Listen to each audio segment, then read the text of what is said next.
my biggest complaint about the Green Party is that in the 24 years since I voted for Ralph Nader as the Green Party candidate, there's been no discernible attempts, significant ones, to build the party from the ground up. Pick a state or two and try and run for Congress. Become a bloc in the state Senate or the General Assembly of any given state. And in fact, if you look at the numbers, you know, the party started really in the mid 80s. Really started getting going like early 90s. And they have gone downhill in terms of their local electoral campaigns anyways. They're currently running someone against Rashida Tlaib in the general election. I mean, I don't understand the theory behind that. I mean, that looks more like, I honestly... a RADF. Well, yeah. I mean, there's been occasions where, you know, the Republicans have funded Green Party candidates. That's perfectly legal. They've certainly, Republicans funded challengers to Democrats in primaries. Democrats try and get, Green parties off the ticket, et cetera, et cetera. I mean, this is all part of it. But the question is, like, where are you going to put your energies? And what's the value of just running to get on, to get ballot access where you're not building anything from below? Like, if Jill Stein was to win tomorrow, what's she going to do with a Republican Democrat? I mean, that's it.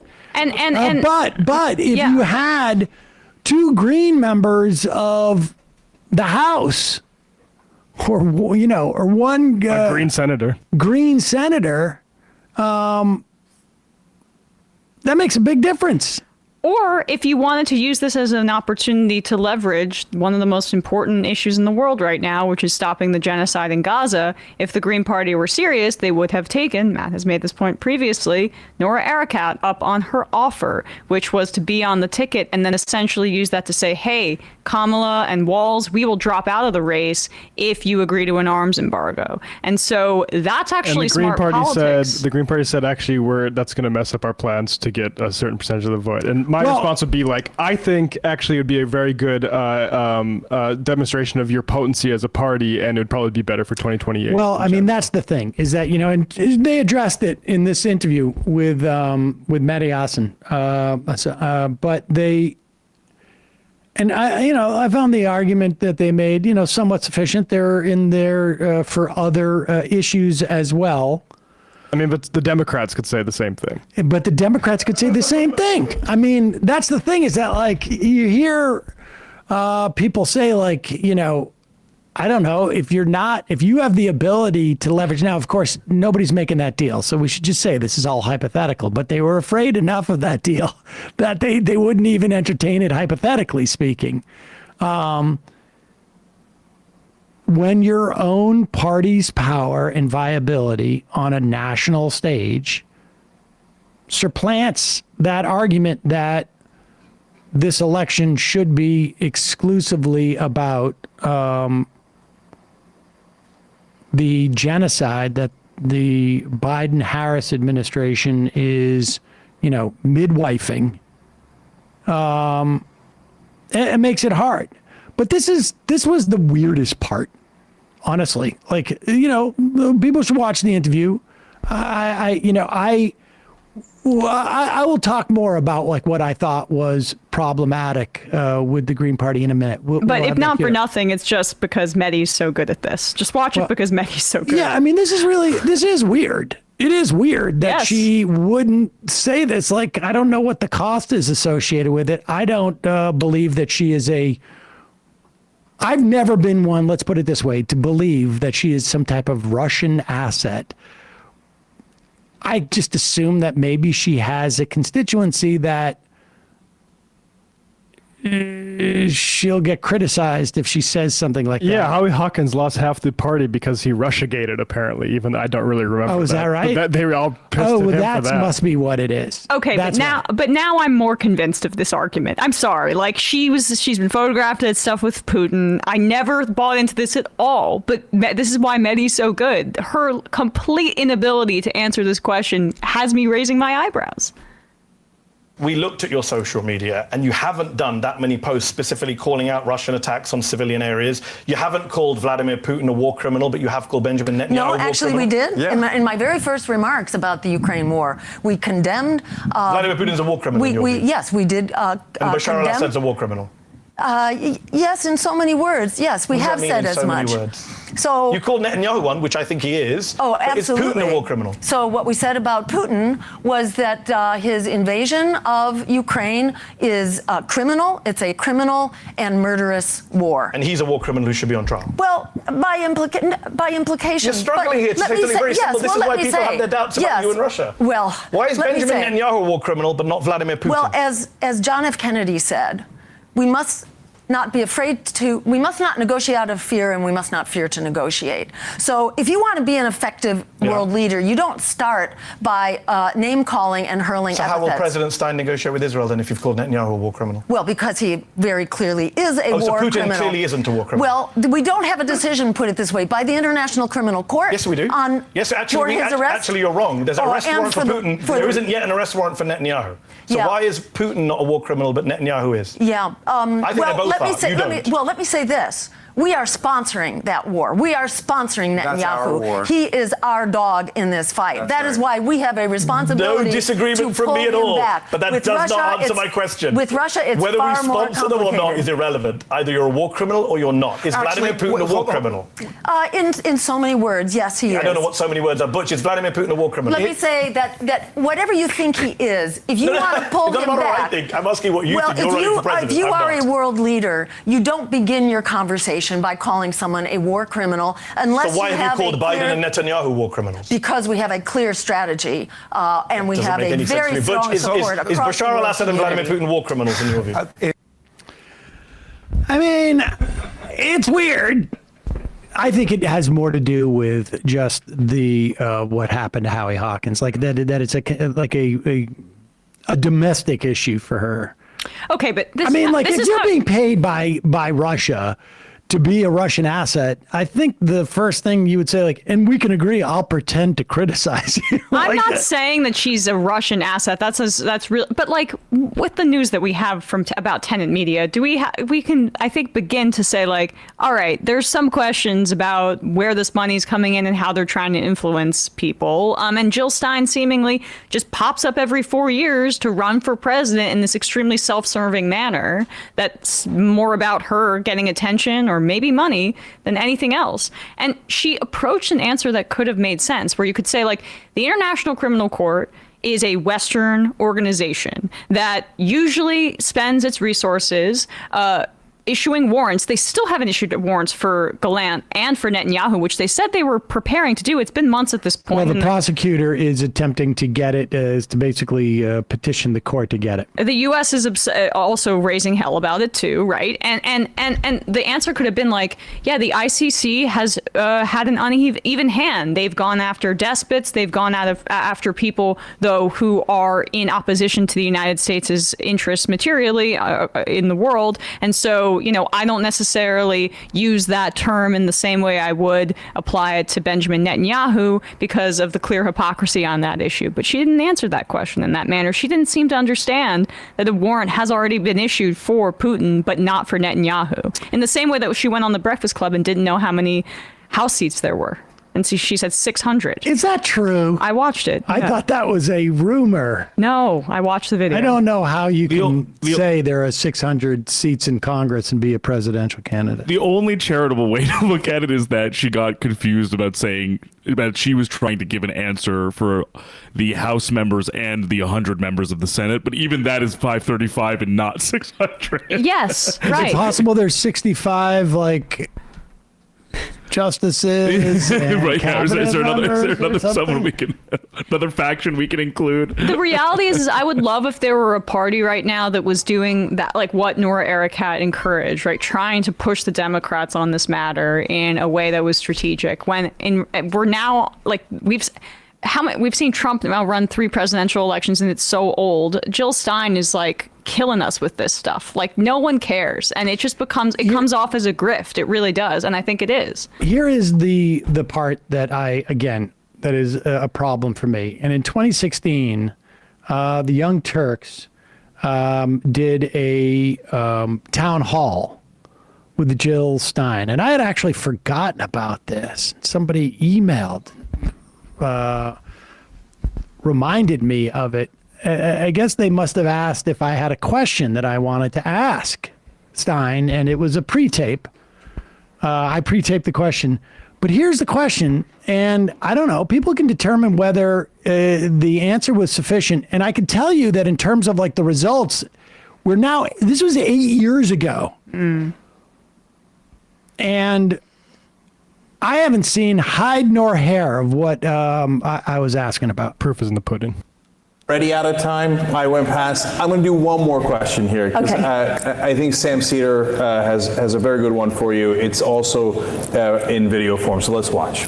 Hi, Sam Seder from the Majority Report. Dr. Stein, I know that you are running to win the presidency, but there are a lot of people who I know who are contemplating voting for the Green Party because they hope that you will reach 5% and qualify for federal matching funds, and then begin to build the Green Party for future elections and across the country. I know there are 100 Green Party officials who are sitting in elected office now, but also over the past 20 years, the number of statewide officials in the Green Party has actually gone down. What I want to know is, do you have a plan to build the Green Party in off-year, non-election years? And if you could tell us what that plan is. Wonderful question. Thank you. Yes, there is definitely a plan, and I want to underscore that by most recent polls, we are on the threshold of 5% right now, and you can argue that current polling does not tap unlikely voters who are millennials, who are people of color, who are immigrants. So we could, in fact, be at that threshold or potentially even over that threshold. And if word gets out that we can cancel student debt, we could, massively blow past that threshold. But that 5% number, I think, is a minimum transformative goal, because then not only do we have funding with which to really organize in the next election, it also means if we get to 5% that we are on the ballot in most states, so we can actually hit the ground running in these next presidential elections. Okay, but just hold on, pause it for 1 second. Not only did they do their fundraising and whatnot, she actually raised a lot of money for the recount. Was it in Wisconsin or Ohio or somewhere that they never actually did? So that money was there for all the organizing, but she's about to tell the plan as to what the organizing plan is. Actually hit the ground running in these next presidential elections. But the point he makes about organizing right now for the long haul is exactly, front and center. And it's one of the major reasons that I am running right now. In order to lift up this agenda, which is not just a global agenda, it's not just a national agenda, this is a local agenda as well, about what our jobs are like, about whether our water supplies are going to be ruined by fracking, about whether we are supporting public higher education and moving to free public higher education, which is what we should have. There is so much we can do, not only at the national level, but also at the local and the state level. There's been an enormous fear campaign, certainly since Bush, Nader, Gore, there's been a fear campaign. But what we've learned is that the politics of fear delivers everything we were afraid of. All the reasons we were told you had to vote for the lesser evil, because you didn't want the expanding wars, you didn't want the meltdown of the climate, you didn't want the war on immigrants. You didn't want the endless expansion of the prison industrial state and the security state. That's exactly what we've gotten by allowing our voices to be silenced and to allow the lesser evil to speak for us. In many ways, the lesser evil paves the way to the greater evil because people stop coming out to vote for lesser evil politicians and parties that are throwing them under the bus, even if someone else Okay, can do I it just want to worse. say that People just, subsequent to this time where she said these things, lost a 51-year individual right. We lost a doctrine that allows for the administrative state to function, both in the context of the Chevron and Jarksi rulings. We also see, contrary to what she said, record-breaking elections. Record-breaking numbers of people voting for Republicans, even greater record number of people voting for Democrats. So Biden that got part the of most votes in the history of this country. Trump did actually for a sitting president. It's just Well, I that said Biden did. Oh yeah, and Biden did Yeah. got the exactly. And so there's not much of her theory that seemed to have been borne out. But in terms of like organizing and developing a party, this is a party that she literally last minute had to jump in as the candidate because there was no apparatus or party officials or candidates that had sat in office to come in. She also mentioned student debt there. The Biden administration was way too slow and took way too long to cancel a lot of the student debt or attempt to. Why was in part the student debt cancellation not implemented? It's because of the Supreme Court, which we were told by accelerationists doesn't really matter. Right. And so, like, I think there's, she does not have the clout or salience that she did in 2016. But what you do see is that I think there's a lot of people that have figured out that they can make some money by running for president. There's whether it be Jill Stein, whether it be Cornel West, or whether it be RFK Jr. Like, just be on alert for people who are trying to take advantage of folks for their own personal gain, whether it's attention or money. I mean, you can also, I mean, even if you are the most charitable in the perspective as to why she runs, there is just simply a failure of this entity to do what it's supposed to do and to focus on building power. They have not built power. Yeah. And the problem isn't a duopoly. It's that there is a lack of independent working class power in this country, and the Green Party being just some generic, vaguely progressive, will hit whatever issues sort of like the most opportune in a moment. But there's no like actual democracy in that party, and it's not a worker focused party. So it's a waste of time, frankly. The one good thing I'll say about the Green Party is that Robin Wansley, the independent socialist in Minneapolis, her seat was previously held by a Green Party person and maybe prepared the way for her to take it. So that's one good outcome. But to me, any person who holds a position as a Green in any state legislature, I think should be replaced by a genuine socialist.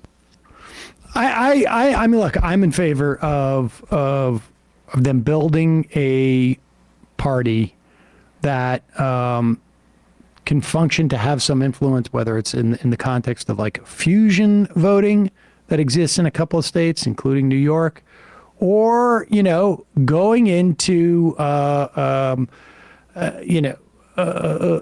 places where there's opportunities to bring a different perspective. I mean, there's plenty of places around the country where the Democrats are just simply not contesting. No. And if their theory is correct about bringing out new voters and voters that don't exist, then like this should be able to, there'd be great places to implement that theory. Yeah, now that you said it, Matt, I guess she's never referred to herself as a socialist. Of course. Oh, no. They are. But that's the kind of third bourgeois party progressive. I want to see. Yeah, right. Or we build up PSL or whatever. Like, that makes much more sense than whatever the hell this is. Hey, folks, don't forget to hit the subscribe button and check out our daily show. We do it every day at 12 p.m. Eastern for about 2.5 hours. We even take phone calls. You should check that out.